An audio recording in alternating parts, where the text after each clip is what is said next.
Hey, this is Russ. You know, yesterday I made a video talking about the new rad power bike that was announced via email. Let me read real quickly what that email said. The caption of it said, "Rad power bikes coming 12/6/22, our most requested model ever." Okay, so I asked you guys to make some comments as to what you thought would be the bike that's coming. Okay. And then as I'm reading through your comments and commenting back to you, I became aware that somebody said that on Reddit, somebody brightened the image and they could see the bike in the background. And they said that they think it's a front hub motor on the front wheel, okay? And it's a trike, an e-trike. Let me show you what I did to it. So I put it through Photoshop and I brightened it up as well. And sure enough, it doesn't look like a Rad Rover. Now, I made a comment that I said that, yeah, I was going to buy one of these bikes because, you know, I had money that was given to me as credit from Rad, and I have to use it, you know. So I figured, well, why not get their most requested bike? But I have to tell you, if it is actually an e-trike, I don't think I'm going to get it. Now, I know several of you people have told me before, you got to get an e-trike and test one out for us. Well, here's the problem with this, okay? I ride regular bikes typically. I don't technically need a trike. I'm not at the point where I personally need one. And for me to spend the money to buy one just to review it, doesn't pay off, right? Now, if the company gave me one and I reviewed it, that'd be another story. Now, you could also say that, well, they're giving it to you from credit, but technically that credit is like money to me. So, yeah, I won't be buying it if it's an e-trike. So sorry to tell you that. And some said, you know, how could you so quickly say that you're going to get this bike? And the reason is because I figured, you know, if it's their most requested bike and it's the top of the line things that we expected it to be, then yeah, why would I not want it? All right. But if it's a bike that's not one that I think would be interesting to me, I don't think I would get it. Yeah. So we shall see. Now, if you look at the photo, let's look at the photo again here. I'm looking off camera here just to see what it looks like too. And it kind of looks like a Rad Runner style. Okay, there's like a BMX style handlebar on it. So immediately that tells me, well, then it can't be a Rad Rover style. And it does look like a front hub, hub motor on there. If you look at the front wheel, it looks like a hub motor there. It also it's kind of in the shadow, but it also looks like the chainstay.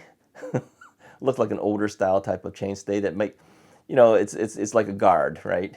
It looks like it might be something that you would put on something like an e-trike. So now it may be the most requested model, but my assumption originally was, oh, they're going to put together their most best possible bike. Best possible bike is not necessarily the same as most requested model. And they never actually said bike. It doesn't even say trike. It just says most requested model. They never even mentioned the word bicycle in there. So using the word model could also indicate, you know, a different type of product. It could be an e-trike. Now, here's an interesting thing with the e-trike. My wife, which we fondly call Mrs. Wright. I told her that, by the way, that you guys call her Mrs. Wright. That's not our name. But I've never made my name known publicly on YouTube. So, yeah, we'll call her Mrs. Wright. That makes me Mr. Wright. But I told her before, you know, about bikes, and she said that she always wanted to maybe get a trike because she felt that, you know, it'd be easier to get around. You don't have to worry about balance. But, hey, she can ride a bike now. So I'm thinking, even for her, I don't think she'd even want a trike at this point. I mean, if our ability is able to ride an actual bicycle, we probably wouldn't want to go to a trike. So to get the trike, if that's what it actually is, I don't think I would do it.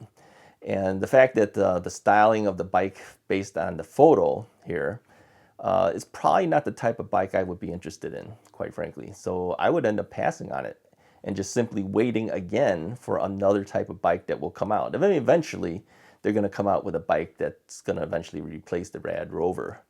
I mean, whether they do it this year or next year, they will come out with something. Or maybe mid-year, they may have another model of something. So yeah, I won't be buying that bike if this is what we're seeing. Okay, now, another thing came to me. I was thinking, what if this isn't really the bike that they're planning to sell? Maybe they took a photo of this knowing that some people would probably brighten it up and try to guesstimate what this bike is. And so they gave us something totally different than what they're really selling. So if that's the case, there might be still hope that they're going to give us some things that we would like. Now, here's another thing with Rad. Rad is, in my opinion, okay, not truly saying that this is what they do, but in my opinion, they're kind of a conservative type of company in the sense that they're not one that's going to go out and put the most powerful motor in there. They're not going for the fastest bike. They're going for a certain type of bike for a certain type of rider, okay? And if you look at the type of riders that Rad typically gets, a lot of them are middle-aged and higher. Let's say that, okay? They're guys our age, okay? They're people who might need a trike, right? So maybe it is a highly requested type of bike from Rad, where people are saying, I can't ride a bike. Can you at least make an e-trike from the Rad brand? That would make sense, right? Okay. And as far as all the other things like, getting hub motors and maybe a more powerful motor and all that stuff, I don't think Rad is really that interested in that type of stuff, to tell you the truth. I had read once, I think it was one of their articles inside their website, something saying that they don't want to break the law of the 750 watts, and they don't want to break the law of the 20 miles per hour. Now you can, because you can unlock the Rad bike, turning it into a 25 mile per hour bike. But what ships out of the box from them will always be a 20 mile per hour bike, class 2, okay? So they're really more concerned with that. And you have to also look at the fact too that, at least one person has tried to sue Rad. I don't know where that case ever went to. I guess 2 girls were on the bike and one got killed, or was it 2 or one of them got killed, and so they were going to sue Rad for that. Okay. When that video came out too, a lot of people watched it and commented on it, and I think Rad would probably rather avoid that possibility. So I think they're more conservative on how they would build a bike. So we may never see the top of the line what Rad can really do, simply because I think they tend to be more conservative in how they make their designs. That's just my impression of what Rad actually is. So whereas some of the comments were coming in saying, it'd be good if they had this, it'd be good if they had that, we may never see those type of things from Rad Power Bikes, all right? Maybe from other brands we would see it, but I don't know if we'd ever really see that kind of thing from Rad, yeah. So yeah, I have to start seriously thinking that maybe those Rad credits that I have, I'm going to have to hold on to that a little longer until they come out with a model that I think I would be interested in using. Because there's no sense getting a bike for me to do if I'm not going to even use the bike, okay? And just to get it and turn around and sell it would be a loss of a lot of money because I'd have to discount that bike to move it out. And then lastly, I don't have the space. On a trike, you know how big a trike is? It takes up a lot of real estate, okay? And I barely have enough room now to fit any more bikes in the room with me.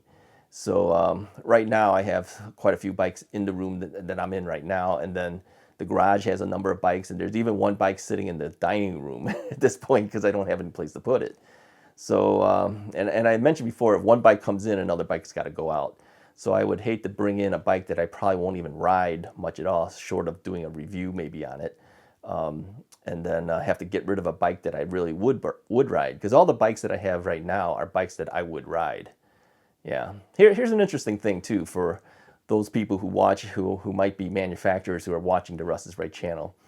Here's one benefit the manufacturers get when I do a review of a bike. If you send me the bike, is I ride those bikes. Okay, I don't just do the review and then that's it. I may make a commitment to a manufacturer and say, okay, I'll do 1 video or I'll do 2 videos for you, and then that's the end of it. That's usually what happens on a lot of review channels. They just do the 1 or 2 that they have a requirement for, and then they sell off the bike and they're done with it. Okay, that's not the case with me. I ride, during the times that I can ride, I ride 6 days a week, 7 days a week. And so the videos during the riding season, I'm doing 6 videos a week, and I rotate those bikes. So there is a lot more exposure for the bikes, for the manufacturers, when I do a review. Not only do they get a review out of me, but I'm riding their bikes during the actual normal ride time. And I'm talking about those bikes. So there's a lot of exposure there, okay? So I have to pick and choose now. I've got to get to the point where I'm going to pick and choose which bikes are actually going to come in, so that, you know, some bikes will have to go out because I just can't keep everything. I have to eventually sell them off. And just like, I don't know, when I get something coming in and I'm excited about it, I have a hard time letting go of it. You might say I'm a bike hoarder at this point. Yeah, I kind of am, because I can't seem to get rid of the stuff because I want them myself. I want to ride them for myself. But I know I don't have the space. So yeah, something comes in, something's got to go. So that's my follow-up today for this whole thing about the Rad Power Bikes issue. Again, the new bike introduction will happen on Tuesday. So once we find out on Tuesday what it is, more than likely I will try to make a very quick video about it, and I will either release it on Tuesday or it might actually come out on Wednesday, something like that, depending how quickly I do. Oh, one more thing I want to say too. There's always something else. Somebody mentioned that the captions wasn't working on that video that I did about the announcement of the Rad bike that's coming. Typically what happens is when YouTube processes the video after I upload it, they have to do a high definition version of it too, so that the 4K works. So once that's done, I will release it at that point, but that doesn't mean that the captions work. Okay, so if you like reading the captions, because I do too, it doesn't come out right away. It has to kind of process that too. So when I did that video, I recorded it and I uploaded it, and it was up on YouTube within about an hour, something like that. And so even though they processed the high definition pretty quickly because it was a short video, the captions weren't working yet. Later on, the captions kick in, okay? So if that happens again for the next video that we do about this topic, if I upload really quickly like that, you might find that the captions won't work until later. So if you see the video come out, you might want to wait, I don't know, an hour or two or something like that, to see if the captions kick in. All right? It's YouTube. It has nothing to do with me. It's them putting the automated captions together. Oh, one more thing. Somebody asked me, do I pick the ads that go on Russ's right? No, I don't. I have no control as to what gets advertised when the videos run. That's YouTube. YouTube picks those videos and they just put it there. So it's not stuff that I recommend. It's not stuff that you know, that I endorse or anything like that. It's just ads that run randomly.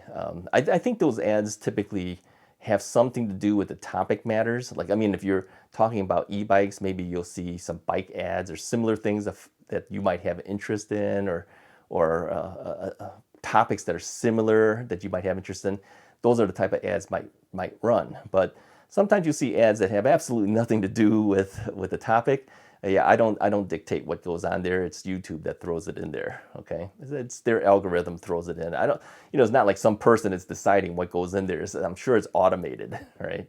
But yeah, that's not me. I don't make those decisions. So, anyways, I appreciate you guys watching. Keep watching for the next thing that comes out concerning what this bike is. It's kind of an interesting topic. I know a lot of you guys have already commented. I appreciate that. It helps the video, pushes it out to more people so they can also talk too.